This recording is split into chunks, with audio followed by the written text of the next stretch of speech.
Assalamualaikum warahmatullahi wabarakatuh.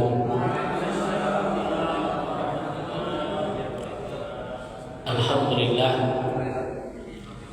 alhamdulillah wahidil atiyah, wassalatu wassalamu ala khairil bariyah wa ala alihi wa sahbihi zawin nufuziz zakiyah.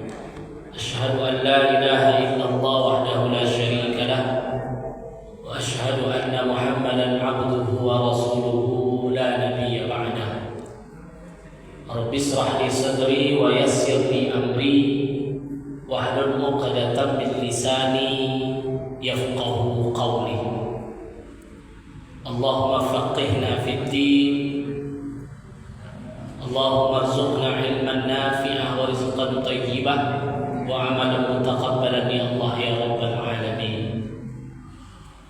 Yang saya muliakan para guru kami, tokoh masyarakat, Bapak Ibu yang hadir pada malam yang berbahagia ini dalam wirid rutin kita.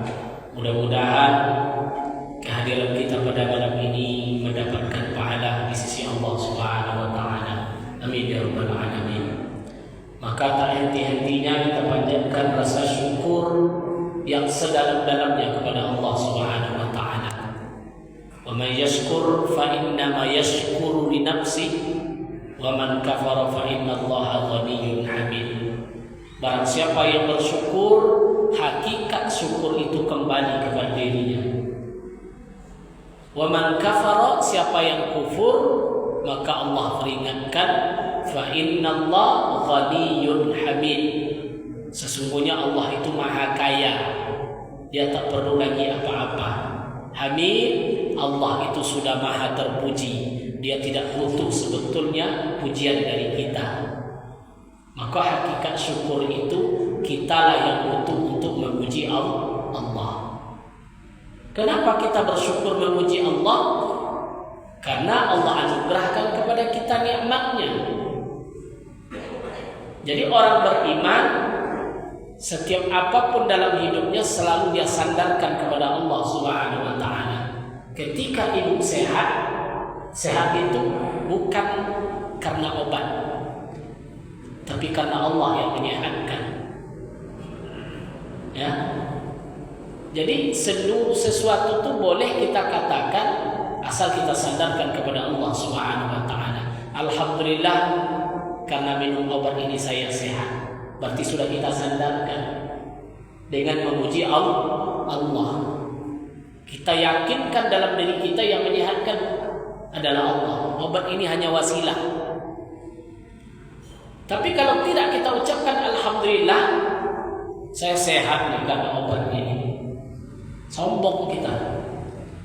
Kita sombong. Maka makna dari syukur itu adalah menyandarkan kepada Allah, sehingga apapun yang Allah berikan kepada kita, potensi itu kita gunakan untuk mendekatkan diri kepada Allah Subhanahu wa taala. Maka salah satu bentuk kufur itu apa? Allah berikan mulut, kita jadikan untuk maksiat. Itu orang kufur. Karena yang menciptakan mulut itu Allah. Kemudian kita gunakan untuk memfitnah orang, berarti kita kufur terhadap nikmat mulut tadi. Makanya Allah ancam, inna azabi lasyadid, dalam sebagian ayat, akan kami ingat azab kami sangat pedih, kata Allah. Kaum muslimin, Bapak Ibu rahimakumullah, berselawat kita kepada Rasulullah sallallahu alaihi wasallam. Allahumma shalli ala sayyidina Muhammad wa ala ali sayyidina Muhammad. Mudah-mudahan di yaumul mahsyar kelak kita mendapat syafaat dari beliau. Maka ketika syafaat kita dapatkan, insyaallah setiap amalan-amalan yang kita lakukan diterima oleh Allah Subhanahu wa taala. Memang ada amalan yang kita terima banyak. Ya. Sufyan bin Dinar pernah bertanya, ini orang tabi'in setelah Rasulullah, kenapa amal sedikit itu banyak nilainya di sisi Allah? Sementara ada orang yang beramal sebanyak mungkin tapi nilainya sedikit di sisi Allah. Kuncinya apa? Maka Sufyan bin Dinar tadi mendapatkan jawaban. Apa pesannya di sini? Ketika engkau ingin amal yang sedikit itu menjadi banyak, maka iringilah amalmu itu dengan kebersihan hatimu dari sifat dengki, dendam, dan buruk sangka kepada orang lain. Nah, itu kuncinya. Jadi kalau mau amal yang sedikit itu banyak nilainya, batin kita harus bersih, hati kita harus bersih. Bagaimana membersihkan hati? Tentu memperbanyak zikir kepada Allah. Ala bizikrillah tatmainnul qulub.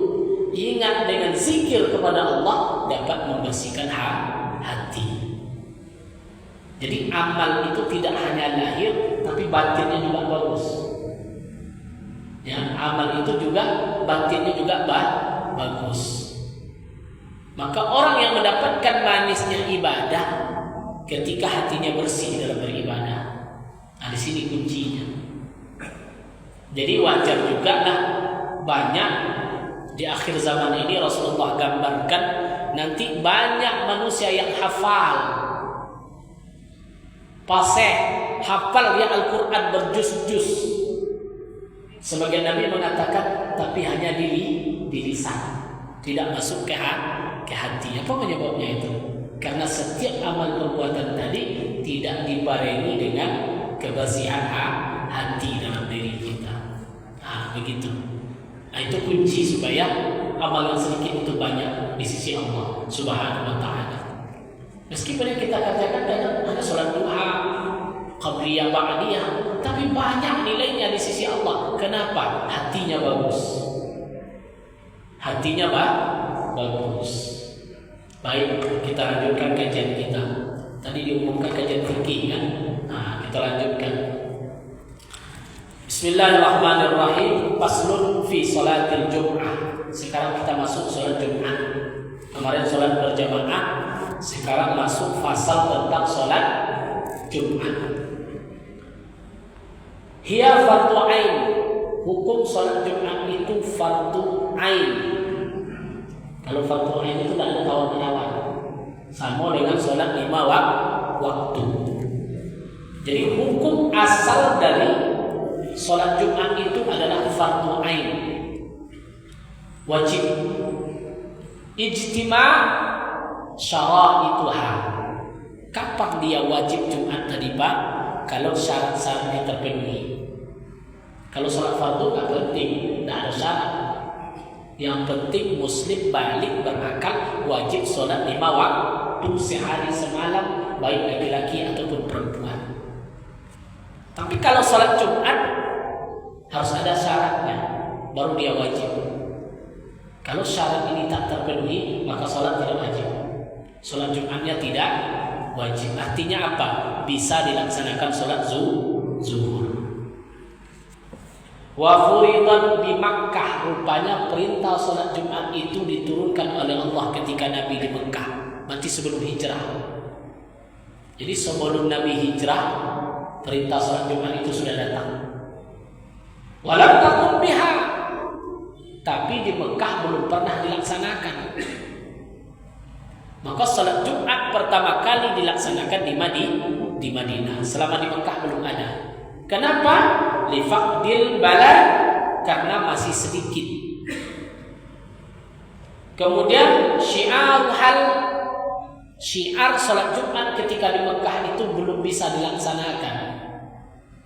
Wa kana Rasulullah sallallahu alaihi wasallam mustakhfiyan.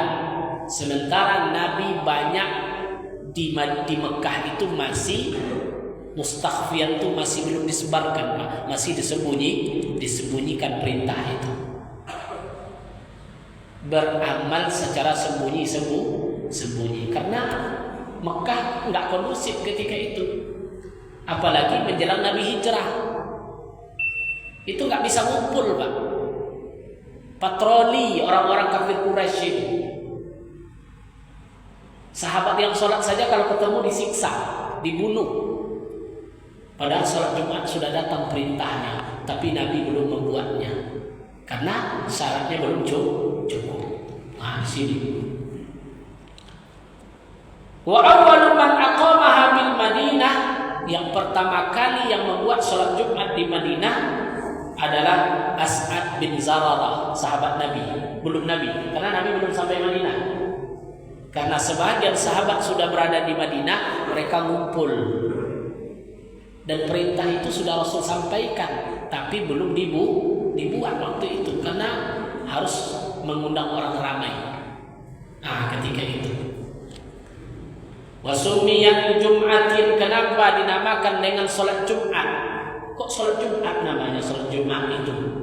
Li'ijtima'in nas, karena manusia waktu itu harus berkumpul. Nah, itu bedanya. Kalau sholat jamaah, satu imam, satu makmum cukup. Tapi kalau sholat Jumat, ijtima'an nas, mesti manusia berkumpul, nggak bisa 1, 2, 3 orang. Jadi kalau ada 10 orang Jumat cuma 3 orang dan sah Jumatnya. Karena syaratnya ijtima', harus berkumpul manusia. Waqil, dan menurut pendapat yang lain, li'anna ma Adam majtama'a ma'al Hawa di Muzdalifah, karena pada hari itulah dipertemukannya Adam dengan Hawa. Jadi Adam dan Hawa bertemu hari apa? Hari Jumat. Maka banyak orang nikah hari Jumat. Banyak orang nikah hari. Makanya di kantor gua tuh tiap Jumat tuh ada nikah. Kenapa orang banyak pilih hari Jumat? Rupanya mencari berkah. Mencari berkah di hari Jumat. Dan hikmahnya ini satu. Adam dan Hawa berkumpul di Muzdalifah pada hari Jumat. Jadi Jumat itu mereka bertemu. Begitu. Terus untuk siapa diwajibkan? Yang pertama mukallaf, Islam, balik, berakal. Zakarin, laki-laki. Jadi perempuan tak wajib.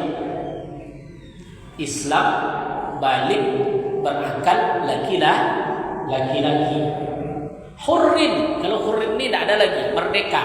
Karena dulu ada budak, kalau budak tidak wajib dia Jumat. Nah, ini tidak masuk sekarang, sudah hilang. Fala tulzamu, maka tidak wajib Jumat kepada unsa, perempuan. Jadi penusi tidak wajib Jumat. Wa khunsa. Khunsa itu apa? Memang. Banci. Bencok tidak wajib Jumat memang. Nanti mengganggu aja kan. Orang khutbah hanya mesti topi belakang. Terus wa man bihi riqun, atau seorang budak tidak wajib Jumat. Kemudian syaratnya lagi apa? Mustautin. Apa arti mustautin? Warga setem. Jadi bedakan mustautin itu orang yang bertempat tinggal di situ.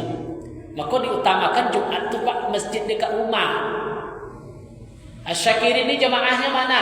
Maka ada istilah dulu di kampung-kampung itu namanya masjid jami. Tidak boleh kita mendirikan kalau ada masjid jami di masjid lain. Jadi persoalan maka kenapa ulama-ulama dulu mendirikan masjid itu bukan tidak boleh mendirikan, Pak. Ada aturan. Karena dari dulu juga sudah ditetapkan mana masjid jami. Masjid jami itu apa? Masjid untuk Jumat. Maka disebut dengan masjid jami. Tapi berubah-ubah. Dulu namanya masjid jami, habis itu masjid besar, habis itu masjid agung, habis itu masjid raya, macam-macam. Beda nih. Berarti kalau kita hitung mustautin di sini, masjidnya RT berapa? RT berapa, Bapak? Berarti mustautin RT 5, Jumatnya di Masjid Asyakirin. Nah, itu mustautin bahasa. Jadi setempat itu dia wajib sholat Jumat di situ untuk mencukupkan. Boleh nggak Ustaz Jumat di tempat lain? Boleh. Tapi ini nanti mencakup jumlah jamaah. Nah, ini mencakup nanti jumlah jamaah. Kemudian ghairu ma'zur, dia tidak sedang uzur. Uzur jamaah kan ada 16 kemarin tuh. Uzur salat jamaah. Yang ngaji kita kemarin ada 16 uzur. Salah satu sakit, ya, musafir, itu masuk. Kemudian wajib lagi mukim. Apa beda mukim dengan mustautin? Kadang orang menyamakan aja kan. Mustautin satu, mukim satu. Itu salat Jumat tuh, Pak. Orang mukim wajib Jumat. Mukim ini orang yang bertempat tinggal di situ, tapi dia bukan warga setempat. Itu namanya mukim. Kalau mustautin, dia bertempat tinggal di situ dan dia punya rumah di situ. Jadi mukim ini dihitung setelah lewat 3 hari dari musafir. Contoh apa, tugas di Padang sebulan. Pas sampai di Padang 2 hari, hari kedua Jumat, berarti Bapak belum wajib Jumat karena belum mukim. Itu terhitung masih musafir. Tapi kalau sudah lewat 3 hari tinggal di Padang, itu bukan musafir lagi, sudah masuk mukim, wajib Jumat di situ. Jadi hati-hati kita mendefinisikan musafir. Kenapa pada Jumat, Pak? Saya kan musafir, jalan-jalan ke sini. Berapa hari? Seminggu. Itu udah mukim. Nah, udah lewat 3 hari berarti kita mukim. Nah, itu beda mukim dengan mustautin. Kalau mustautin itu dia tempat tinggalnya di situ. Kalau mukim dia tinggal di situ sementara. Nah, itu namanya mukim. Nah, itu beda.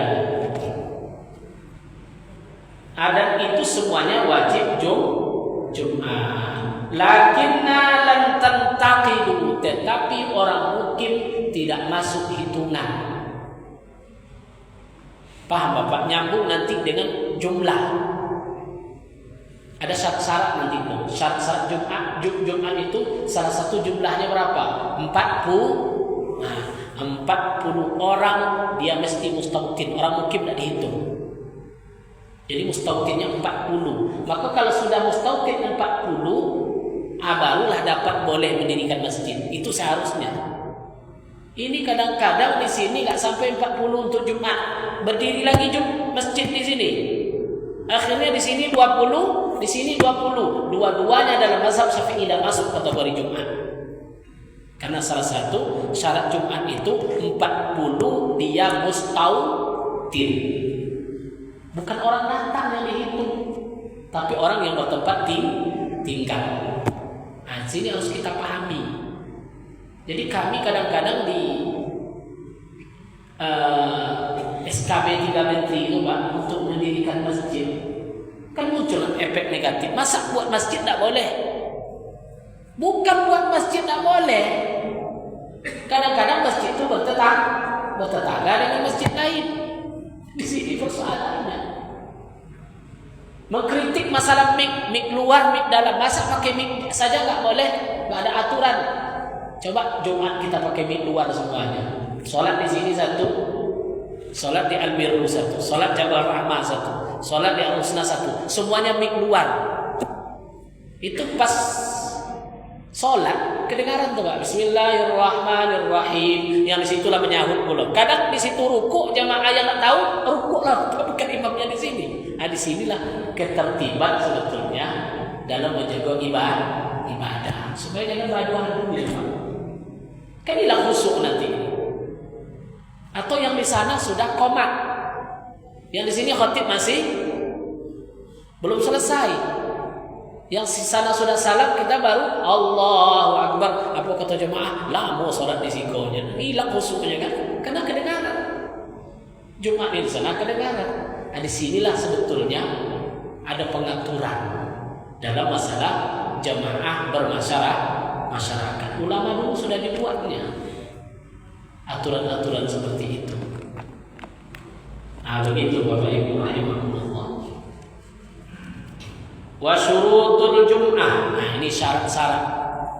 Kapan boleh kita melaksanakan sholat Jumat itu? Tentu ada syarat-syaratnya. Wa syurutul Jum'ah sittatun. Syarat baru bisa melaksanakan Jumat ada 6 syarat. Nah, barulah masjid itu baru bisa Jumat. Kalau enggak, nanti fungsi masjid itu sama dengan musola. Enggak mesti Jumat di situ. Maka ada istilah di kampung tuh, pernah Pak, ada masjid rusak. Kadang kan Masjid lama, masyarakat tuh bikin masjid baru. Masjid lama ini belum bisa dipakai untuk Jumat. Kenapa? Karena belum cukup. Nah, jadi cukup dalam 6 syaratnya nanti. Syarat yang pertama, hukumuha jama'atan fil raka'atil ula. Syarat yang pertama, sholat Jumat harus berjamaah pada rakaat yang pertama. Jadi dihitungnya di rakaat pertama. Fala tasahul Jum'ah bil furada. Maka sholat Jumat yang sudah cukup bilangannya tidak sah bila dikerjakan secara sendiri-sendiri. Contoh, sebuah kampung itu hanya cukup 40 orang. Penduduknya cuma 40. Bahkan kapan dia baru dilaksanakan Jumat? Dihitung dari sholat rakaat pertama, bukan dari khutbah. Khutbah baru 12 orang, tidak apa-apa. Ya. Jadi saya sempat khawatir jadi khatib di Masjid At-Tin, baru di Sikungkung. Masjid At-Tin. Yang sini kan Baitur Rahman, ada Masjid At-Tin tetangga di Sikungkung. Khutbah saya di sana, pas berdiri itu baru 1 saf, dihitung baru 12 orang. Khutbah sudah mulai. Ini baru 12 orang. Rupanya ketika khutbah berjalan, menjelang imam menjelang kita baca doa untuk sholat Jumat, udah hampir 60-70. Rupanya banyak orang datang di situ menjelang akhir khutbah tadi. Tapi alhamdulillah lebih dari 40. Terhitungnya kapan tadi? Pada rakaat pertama dalam sholat. Jadi dihitungnya bukan di khutbah. Yang penting cukup dia sholat nanti terhitung di rakaat pertama. Kalau shallal imam bi 40 rakaatan. Ini mazhab Syafi'i ya. Beda mazhab Hambali, beda. Mazhab Maliki nanti beda pula. Ini fikih. Karena ada sebagian mazhab mengatakan cukup 13 orang bisa. Ada juga yang seperti itu kan. Cukup 13 orang. Kayak di Lotemak itu dia buat Jumat. 2-3 kali pernah saya khotib di situ di Lotemak itu. Tengok jamaahnya. Kalau ditengok akhir-akhirnya sampai juga 40. Tapi kita tahu mustautin atau mukim di sana. Karena kebanyakan karyawan. Nah, kebanyakan karyawan di sana. Tapi kalau Asyakir ini udah tetap ini tetap. Kalau untuk Jumat ini udah pas karena sudah banyak. Tidak ada yang kita lakukan.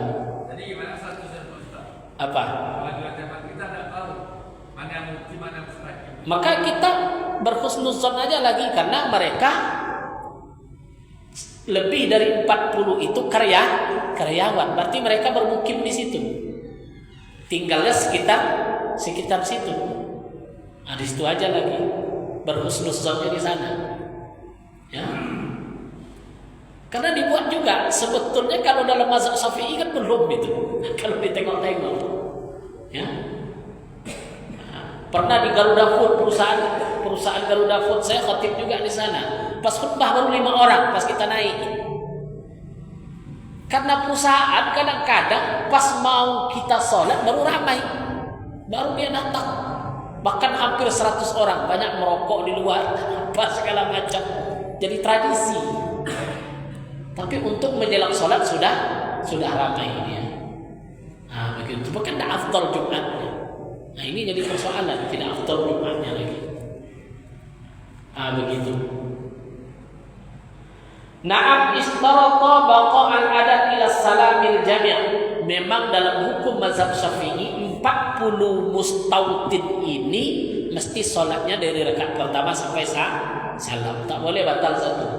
Kalau batal 2 orang sholat, tinggal 38, maka dilanjutkan dengan sholat zuhur setelah itu. Dilanjutkan dengan sholat zuhur setelah itu. Karena tidak sampai 40. Nah, kalau tidak sampai 40, kan khawatir juga antara al-husna kemarin al-birru itu yang dikhawatirkan jamaahnya. Ketika al-birru buat Jumat, Husna tinggal sedikit lagi jemaah. Jadi udah mulai kurang di sini. Nah, Jumatnya. Tapi alhamdulillah hari ini kalau ditengok sudah lebih dari 50 pun dah lebih sekarang. Termasuk Jabal Rahmah. Jabal Rahmah dulu khutbah di sana masih sedikit, tapi sekarang sudah banyak yang mustautin, sudah hampir 40-50 juga. Ketika sholat. Nah, ketika sholatnya, kalau ketika khutbahnya memang cuma berapa satu saf kadang-kadang ketika khutbahnya. Tapi ketika mau sholatnya, yang penting sampai 40 bahkan lebih. Lo tembak itu kalau mau sholat 70 ada tuh. Kalau udah mau qomat imam muazzin tuh fa'tabiru ya ulil absar la'allakum turhamun. Jadi qomat Allah ramai. Pas sholatnya hampir 60 orang lebih, ramai dia. Tapi pas khatib menyampaikan khutbah, tengok atau buka semua, ada yang nyusun barang baru kan, nyusun segala macam. Jadi pas mau sholat baru ramai. Tapi jadilah masuk dia dalam hukum ini. Jadi syarat 40 tadi apa? Ketika sholat, bukan ketika khutbah. Amannya Pak. Jadi syarat 40 tadi ketika sholat, bukan ketika khutbah. Kalau syarat itu menjadi syarat, berarti kalau kurang salah satu syarat tidak sah salat Jumatnya. Salat Jumatnya belum sempurna, dibuat zuhur setelah itu. Ya berarti salat Jumat lagi, zuhur lagi, berarti kan dianggap salat Jumat itu tidak ada. Iya. Tapi tetap demi menghormati waktu dia mendapatkan pahala, tapi belum selesai hutang zuhurnya. Kan Jumat itu pengganti sholat zuhur. Ketika syaratnya kurang berarti zuhur belum tertunaikan. Maka itu sholat zuhur. Kayak di pondok pondok pesantren. Saya pernah temukan pondok pesantren kadang santrinya tidak sampai. Dia jauh dari perkampungan. Kan banyak pondok-pondok jauh, daerah-daerah, apalagi dia baru berdiri, mungkin santrinya baru 30 orang. Tidak mungkin Jumat di kota jauh. Akhirnya dia buat Jumat plus sholat zuhur. Tidak apa-apa. Kebanyakan itu pondok-pondok pesantren kayak terbiyah yang bermazhab Syafi'i seperti itu. Yang bermazhab kepada mazhab Syafi'i, kebanyakan seperti itu. Dia pakai apa yang disyaratkan dalam sholat Jumat tadi. Ya.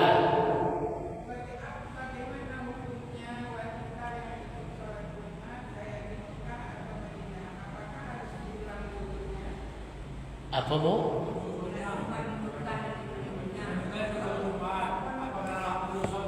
Enggak. Sudah zuhur sama kita musafir, Pak. Kita musafir. Orang Jumat kita berhenti. Perlu enggak zuhur lagi? Enggak. Zuhur kita selesai. Cuma kita tidak masuk dalam hitungan 40 dalam syarat. Itu maksudnya. Karena kita musafir. Kecuali kita mukim atau mustautin. Tapi Jumat kita selesai. Enggak perlu diulang zuhur. Contoh Bapak mau ke Bukit Tinggi. Pas di Batu Bersirat orang sholat, kita berhenti ikut sholat Jumat selesai. Perlu zuhur atau tak? Enggak.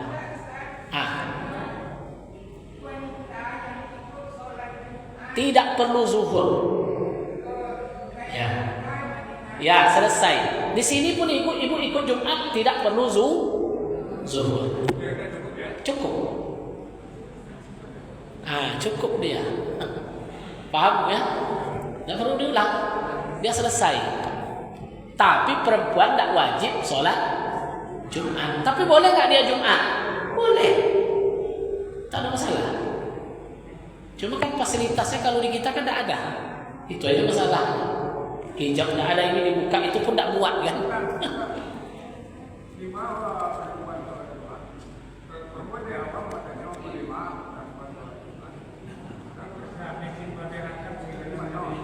Ada yang masjid. Itu kata Pak Haji tadi. Ada fasilitasnya di Umar bin Khattab ya. Ada tuh dikhususkan ibu-ibu. Kalau di sini di mana lagi pada ada tempat? Karena tak tertampung. Istiqlal nggak salah ada tuh. Kalau aku mandiri yang mau berapa? Ada perempuan teman-teman, pokoknya di Ah. Ya di Arab ya. Ah. Itu orang soleh. Ah? Orang soleh. Mereka juga sholat Jumat. Sah dia, tidak perlu diulang. Nah, itu intinya di situ. Nanti sampai kaji di sana. Kalau sampai ke situ, masuk nanti. Jadi yang pertama tadi harus sholat Jumat itu terhitung dari rakaat pertama. Yang kedua, hukumuha bi arba'ina. Jumlahnya mesti 40 ini yang kedua. Jumlah orang yang sholat Jumat itu mesti 40 orang yang mustautin dan mukim di sini. Walau marda minhumul imam, walaupun pas 40 saja maka itu sah. Nah, begitu. Pas 40 itu sah. Fa'in alu qariban, kemudian jika dalam waktu dekat menurut ukuran umum bilangan penuh, maka boleh meneruskan khutbah mulai dari rukun pertama sampai akhir. Boleh ditunggu sampai jumlahnya 40. Jadi mazhab Syafi'i mutlak apa? Syarat Jumat baru didirikan mesti ada 40 jamaahnya. Kalau belum cukup menurut kitab dari pendapat ini, maka Jumat belum terpenuhi. Karena syaratnya mesti 40 orang di sini. Nah, ini hal-hal yang berhubungan dengan wala tanqaidul jum'ah bi aqalla min 40. Tidak, Jumat tidak jadi dihitung kalau kurang dari 40 orang. Khilafan li Abi Hanifah. Kecuali menurut pendapat Abu Hanifah. Abu Hanifah mazhab apa tuh Pak? Mazhab Hanafi. Kalau menurut mazhab Hanafi maka boleh menurut beliau sholat Jumat bi arba'atin. Sah Jumat seseorang hanya 4 orang. Jadi sampai ulang awak tak bisa Pak. Menurut mazhab siapa tadi? Hanafi. Khatib, imam, muazzin, jamaah lah sah itu. Jadi hukum fikih itu tidak mutlak. Kalau bos sudah apa besok cuma 15 orang dia sudah sholat Jumat, dia pakai mazhab Hanafi. Tapi harus ada ilmu kita. Masalah mazhab Hanafi, tidak boleh sembarangan kita talfid. Tidak bisa sembarangan kita berpindah mazhab. Wala yushtaratu indana iznus sultan. Menurut mazhab Syafi'i bahwa sholat Jumat tidak perlu izin sultan. Sultan itu apa? Pemerintah. Jadi boleh kita buat tanpa izin pemerintah, asal cukup 40 boleh dibuat. Berarti ada mazhab lain wajib sholat Jumat itu boleh dilakukan kalau dapat izin pemerintah. Maka kalau Covid itu Pak, lah dilarang sama pemerintah Jumat, ikut juga kita Jumat, maka Jumat itu tidak terhitung. Ada pendapat mazhab seperti itu. Jadi hukum fikih itu banyak hal-hal yang kita lihat sisi-sisi yang banyak. Makanya kalau di zaman Covid kita dilarang Jumat, kita tidak ikut Jumat, maka kita tidak berdosa. Hukum hakim yarfa'ul khilaf. Hukum negara, hukum pemerintah akan menghilangkan perbedaan. Jadi aman kalau Bapak dan Jumat untuk Covid kemarin itu aman. Kenapa? Ditanggung oleh pemerintah, oleh negara dan segala macam. Tapi kalau Jumat juga nggak apa-apa Ustaz. Dilarang pemerintah karena Covid, kalau kita Jumat juga nggak apa-apa. Nggak apa-apa, yang penting sholat zuhur. Kalau Jumat pun nggak apa-apa, menurut mazhab ini ada pula pendapat tetap sah asal cukup 40. Nah itu pula, dia ada plus minusnya dong. Ada plus minusnya di sini. Asal tadi harus ada izin. Nah, yang mazhab Syafi'i 40 itu tidak mesti ada izin. Boleh kita laksanakan sholat Jumat. Mazhab Abu Hanifah apa tadi Pak? Boleh nggak 4 orang kan? tapi harus izin pemerintah. Jadi ada plus minus. Menurut mazhab Hanafi baru boleh Jumat itu kalau ada izin pemerintah. Kalau di kitanya ada izin Kemenak ada izin Kemenak, baru boleh. Tapi menurut mazhab Syafi'i